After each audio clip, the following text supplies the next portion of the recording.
My little baby. Hello. Oh, I'm sorry. He doesn't want to be on TV yet. I'm sorry. So one day, I was like, you know what? Oh, he's going so mean. I'm going to go sign up at classes at Second City. And I did. And it was a lot of fun.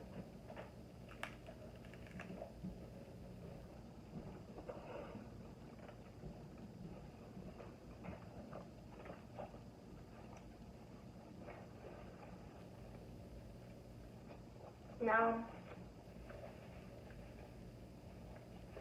I was really excited to meet new people, and I was keeping an open mind, and it was almost too easy making friends with people. And I tried to establish boundaries, but I had to learn the hard way. And your girl had a freaking breakdown. And I took a couple improv courses. I took yoga and breathing class. Like, they have so many different classes. Or like a body movement class where you're aware of your breathing and your posture and how you present yourself on stage. And that was a very small class. Now, in that class, I'm gonna call this guy Roger.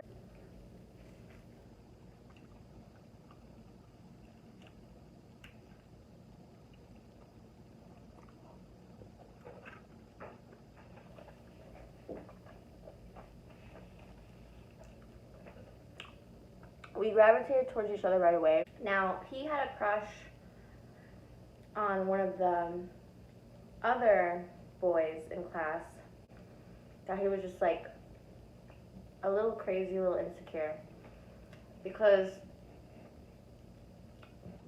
Chad didn't know that Roger had a crush on him.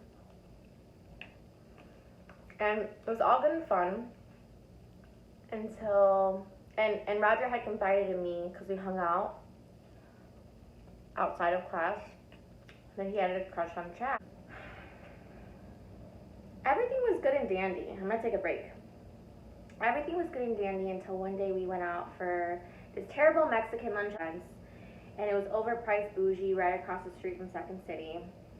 And Chad, out of nowhere, did a 180. And he just flipped out. And it just came out of nowhere. And we're like, what's your problem, dude? And he was like, I see the way you guys treat me and how you talk to me. And we were so bamboozled, Roger and I, because we genuinely really liked this guy. And we thought nothing but good things of him. And when we tried to explain that to him, he didn't believe us. And I was like, no, Chad, Roger actually had a crush on you. And he's like, yeah, I was telling Lauren how attractive you were and all this stuff and how talented you are. And he was like, he kind of got salty, but like he still didn't really believe it. Like, it was just so weird because it came out of nowhere and it wasn't what we thought at all. And it just got weird after that. And then we were done with the program the next time we saw each other, and Roger was like trying to talk to me and I just wouldn't even look his way. I was like, I was pissed off that day. And I was just so in my feelings, and I just got really overwhelmed. You know, it's very difficult surrounding yourself around other creative people because we are all very sensitive in our own ways, and our perspectives are all different. And it doesn't mean that our perspectives or our realities are true.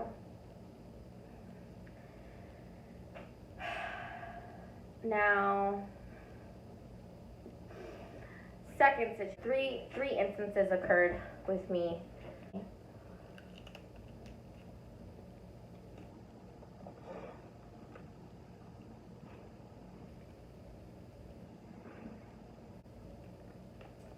I'm getting really full really fast. I will not stop.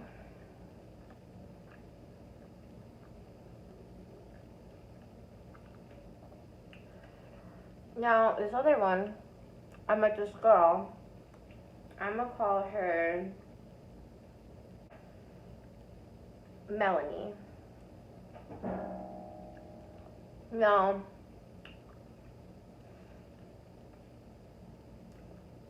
Melanie and I hit it off in our comedy class. She asked me for my number, we should hang out. She wasn't from here. We hung out like twice with her roommate, and they're all really nice people.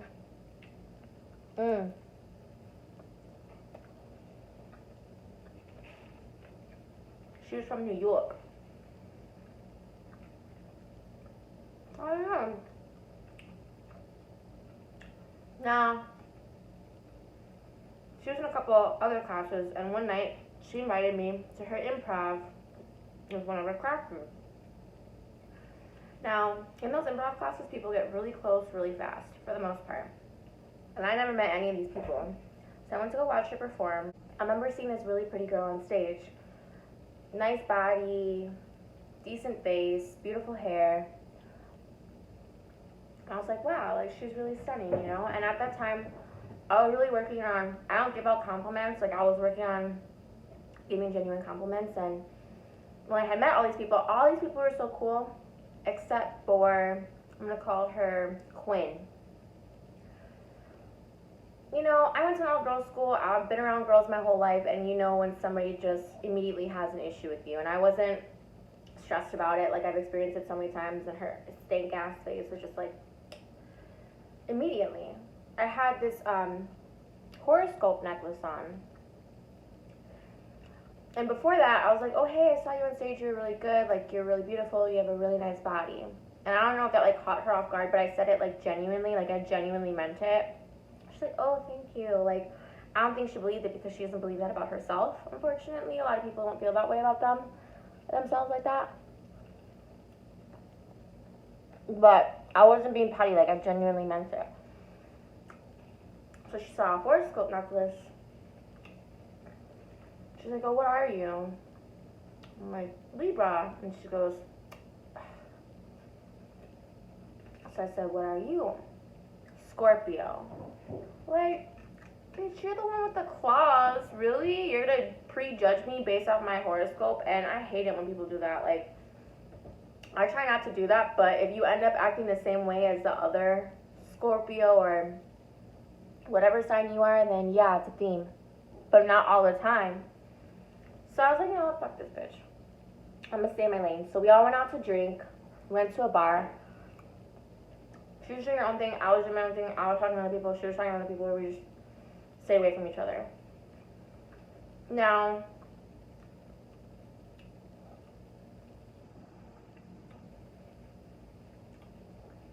I actually clicked with two of her friends, and we split off that night.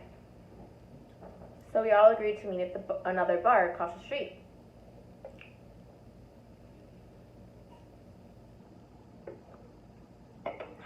I don't know what happened between then and then, but when I was walking with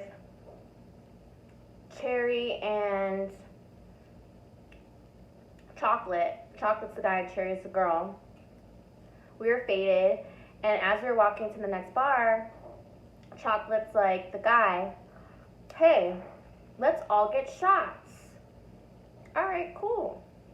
We're already tipsy, whatever. We get there, Quinn is there, so we're all kicking it, whatever, and then I'm like, hey, Chocolate, let's get shots. Now, this is very important because no one else around us knew that we had just had that conversation about getting shots. So we get shots.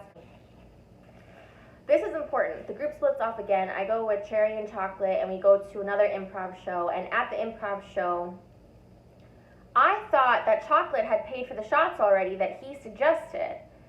So as I'm at the show, I offered to pay for our drinks. So I got them drinks. It was probably like $50, $60 because it's shit expensive down there. Probably more now. And we were talking about hanging out after. But they went to the bathroom at the end of the find them. They had straight up ditched me. And I had drove. Drank some water, sobered up. Like, when people just bail on you, I'm like, okay, whatever.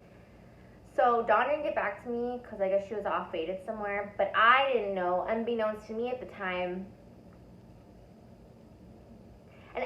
had my number. Dawn, chocolate, cherry, like everybody had my number. Quinn did not. Now, Dawn never told me this until I heard from somebody else, somebody I never met that night, somebody that's probably not even from Chicago. Dawn, like, created this drama and was like, she cut me off, and she made sure to tell one of her friends who wasn't even there the story, and this random person texted me and was like, hey, you owe Quinn $50 for those shots that you suggested. And I was like, first of all, I don't even know you. Second of all, if Quinn needed something, she can talk to me, you know, like, we're grown-ass adults. And I was like, no, you see, I didn't do that intentionally. Like, she was just looking for a problem. She was straight looking for a problem, and I was under the preconception that this dude had paid because he suggested it. He's like, oh, or her, I don't know who it was like, just so you know, whoever suggests the shots is the one that usually has to pay. It's just like proper etiquette. I was like, yeah, chocolate suggested the shots, bitch. You weren't there. Who are you even? And then they blocked me. So I went as far as to make like a new number through an app, and I had that number still, and I was like, hey, listen, I don't know whoever you are, but I'll give Quinn $50. Like, it's not worth arguing over. Like, Quinn was just looking for a problem. And then Dawn just never got back to me. She just cut me off. And I had sent her this long-ass message, I think through Instagram or something, and I was like, hey, you know, it was really nice getting to know you. I'm really sorry for the misunderstanding of everything, but this wasn't my intention. Kind of wanted to give a word of advice, like, it doesn't matter what people think of you, but at the time I felt like I was just this awful person and I couldn't form friendships and people were just looking for issues with me and I didn't know how to handle it. Self-aware enough to be like, okay, what is it about me? Like, what am I doing? What am I presenting? That these things keep happening. The experience that I've had with theater kids, and particularly since high school, since grammar school, is just anything you do in this life is competitive, right? And you truly need to stay in your own lane and focus on you. But when you feel like other people are just trying to pull you down, you kind of crumble. And then you're like, okay, how do I do this differently?